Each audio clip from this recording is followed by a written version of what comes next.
scientism, and scientism is all over the place in our culture. I deal with it all the time in my evangelical work, hearing from not just younger people, from everybody in our culture, that science is the criterion. You know, I saw a video, Jonathan, you and Jordan were talking to Brett Weinstein, and it was about, I don't know, maybe it's something along these lines. But he made very articulately, intelligently, but made the argument that the sciences, the physical sciences, belong in the supreme position vis-a-vis all forms of human knowing. And I'm shouting at the screen, no, that's exactly where they don't belong. And that's a form of scientism. The medievals called theology like the queen of the sciences. Well, at least that's more appropriate. You're talking about God and the summum bonum having some kind of supremacy. I also go right back to the classical world. The sciences, from a Platonic standpoint, they're terrific, but you're just getting ever more precise accounts of the cave, right? Of the images, the fleeting, evanescent images of the world, to rise to higher forms of consciousness by way of mathematics, first of all, then to the higher forms of philosophy and metaphysics. Aristotle, moving from physics to mathematics to metaphysics.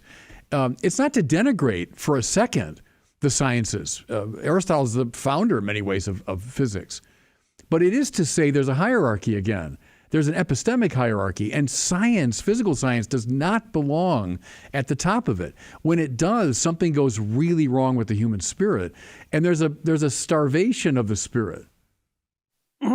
Well, and it's hard to know how to take that seriously. Like, let's say that's a fact. There's a starvation of the human spirit. That's a fact. Well, is it a fact like a fact that emerges from physics? Well, not exactly.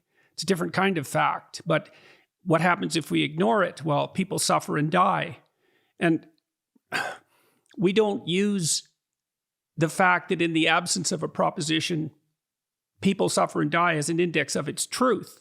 Not from a scientific perspective, that isn't the methodology of science. But that leaves us with this problem of meaning. Mm-hmm.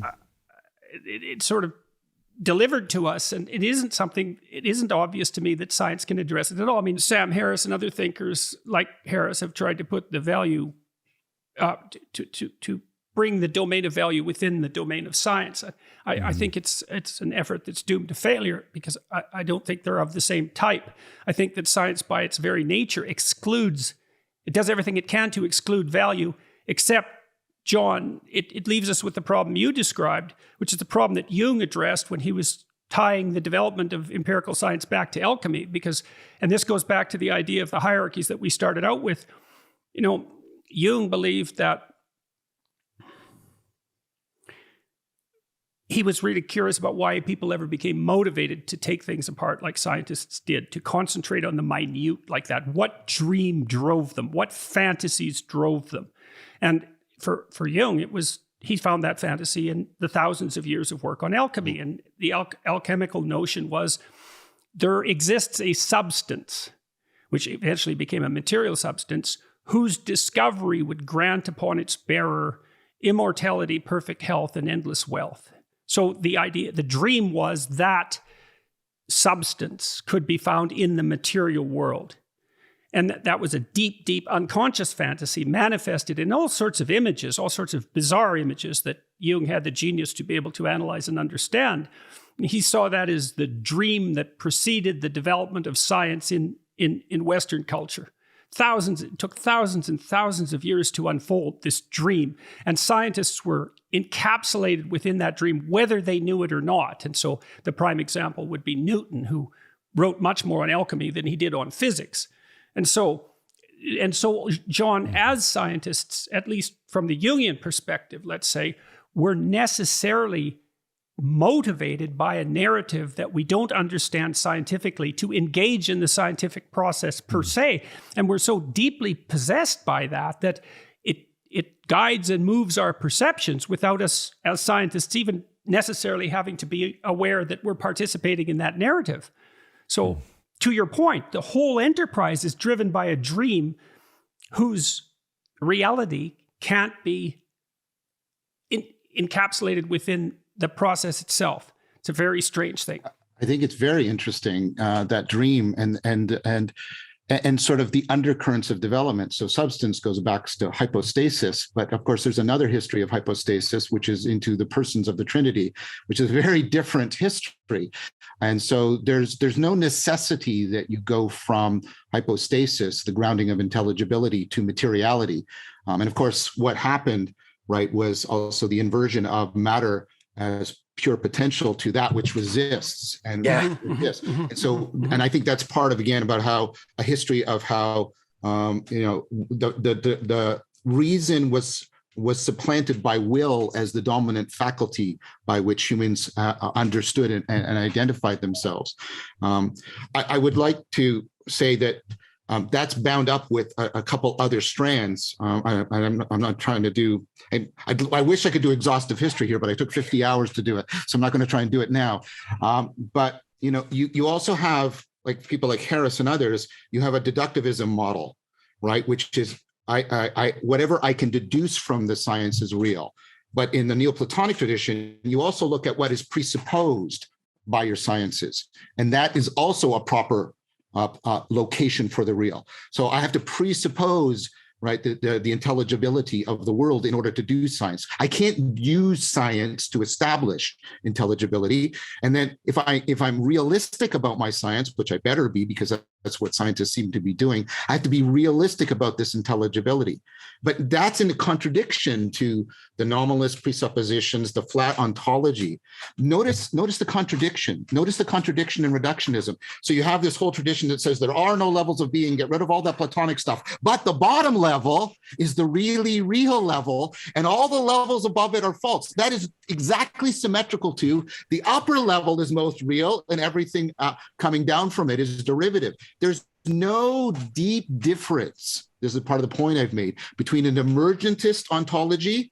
It is hierarchical and has levels, and an emanationist. It is hierarchical and have levels.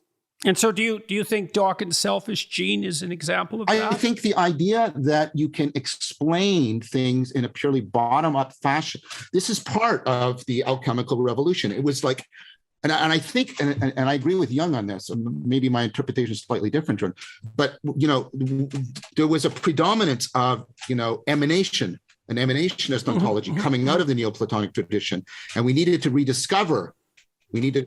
Okay, so let me address that for a second. Drag the Christians in here, because one of the claims that Jung made in his works on alchemy, which are very, very difficult to understand, was that look, the Christian Revolution took place and spread across what became the Christian cultures and the West, broadly speaking, and there was an offer of salvation, right, of deliverance from suffering, and then and the hope that Christ would return and the kingdom of heaven would be established on earth, or something to that end. And then thousands of years went by, and the disquiet grew as that wasn't revealed, and the unconscious imagination looking to find a source of new knowledge that could redress that suffering and lack started to focus on this opposite emergent ontology that you described. Said we haven't paid sufficient attention to the reality of the material world. Maybe that's what holds the key to the alleviation of our suffering. And so then there's a pull away from the top-down hierarchical structure that Christianity had imposed in some sense, or revealed, to the opposite, and now it's swung way in the other direction. And so, could I just say one thing in the defense of the Neoplatonists, which is, if you read Erigena and Cusa, you get to and Erigena is clear on this. You get a dialectical in the Platonic sense, not the Hegelian sense, in which the emanation and the emergence completely interpenetrate. They're both needed, they interpenetrate each other. And I would argue that what's happening now people are moving, especially in the philosophy of biology, towards we need bottom up and top down. Jordan, this is rife through all of cognitive psychology, bottom up, top down thinking, right? And that's not just specific to the mind. I think it's now spreading out as, no, this is how we should start to think about it. But I think a more proper reading, especially of the later Neoplatonists, points to that heritage within Neoplatonism itself. So it doesn't have to be something necessarily foreign to Christianity, I would at least argue. No, St. Maximus is clearly a bottom up and top down at the same time. In St. Maximus's cosmology, you have the notion that, these revelations are both a communion of love and also a revelation from above, and that there's absolutely no contradiction between the elements coming together and coagulating in this relationship of love, and it expressing this divine principle or this higher principle which is coming down from above. And in terms of Jung's theory, I mean, I don't want to be picky about it, that he kind of imagined this story. Alchemy came very much from Islam, by the way. A lot of its development was in the Islamic world. Even the word alchemy is not a Western word, and so I find it a little too simplified to just say Christians were waiting for Jesus and then they created this bottom-up science. There's a deeper kind of transformation which happened in the West related to nominalism and to a kind of slow progression towards this separation of heaven and earth. We could call it like this kind of ripping apart of the two sides, which kind of led both to materialism and to all these esoteric things that were going on at the same time, right? It's not true that materialism was on its own, but there are all these kind of esoteric developments that were manifesting themselves. We have to remember that Descartes spent his whole life trying to become a Rosicrucian. Like these two things it's like a ripping apart of reality that leads into the New Age, into all this kind of neo-spirituality. And Christianity's true message is rather the incarnational one. It's the one that John said. It really is this binding of multiplicity and unity, the binding of the emanation part and this kind of emergent part together. And so, Bishop, sorry, I interrupted you. No, it's very stimulating stuff. And I would add, the structuring element in the Summa of Aquinas is the so-called exitus reditus, right? All things coming out from God, then all things returning to God.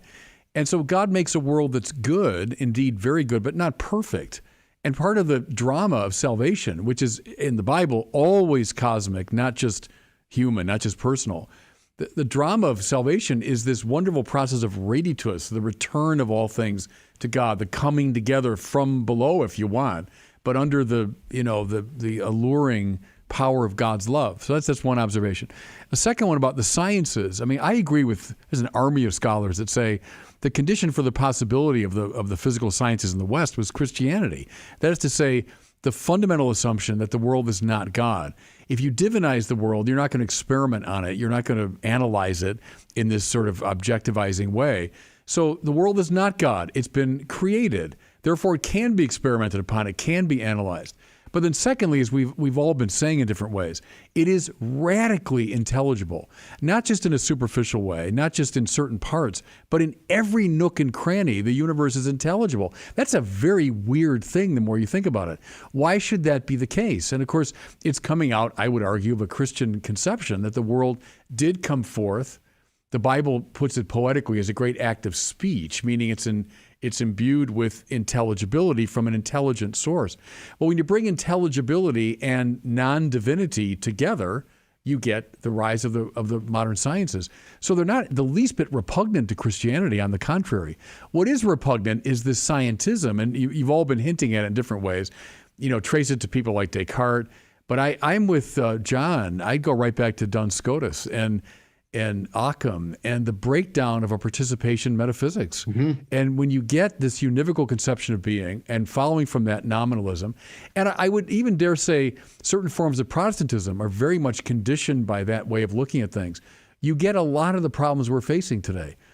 I'm for a recovery of the pre-modern, this wonderfully rich pre-modern sense of a participative view of being. The world in God, the world reflecting God, not a world of separated things and God being the supreme thing among them. So Aquinas says that God is not the supreme being. Mm-hmm. He doesn't call him en summum, but he calls him ipsum esse, to be itself. So there's a whole view of reality that's implicit in that description of God. And that is repugnant to scientism in its various forms. And I think that's the key to recovering a lot of sense of religious meaning. I really liked the invocation of the participatory. Part of what I've been arguing is that the cutting edge cognitive science, what's called 4E cognitive science, is challenging the reduction of knowing to propositional knowing that something's the case. That what we're discovering, and you can even find, specific kinds of memory for each one of these. There's also procedural knowing. There's knowing how to do something, the skills. There's perspectival knowing, which is knowing what it's like to be here in this state of mind, in this situation, giving me situational awareness. And then the deepest is participatory knowing. This is the way in which we know by how we are conformed and transformed by others, by the world, so that our knowing of ourself and our knowing of this. So you see this, of course, prototypically in the way you know your beloved. You don't know them by your skills or your proposition. Of course, you know them this way, but this is not the essence of it. The essence of it is the way, you are conforming to them and you're being transformed. So your self-knowledge and your knowledge of them are bound together. But this is now becoming these ways of talking about other kinds of knowing and the way in which they, are stored in different kinds of memory, right? Procedural memory, episodic memory, that weird kind of memory we call the self. This is now coming to the fore. But here's the point I want to make. The point is, right, we've suffered kind of a propositional tyranny from Occam on, where we reduced all of knowing to the propositional. And I would argue that most of what I called religio is being carried on by the procedural and the perspectival and the participatory. And so that is in a fundamental way how it's not just out there, it's like right in the guts of our self-interpretation.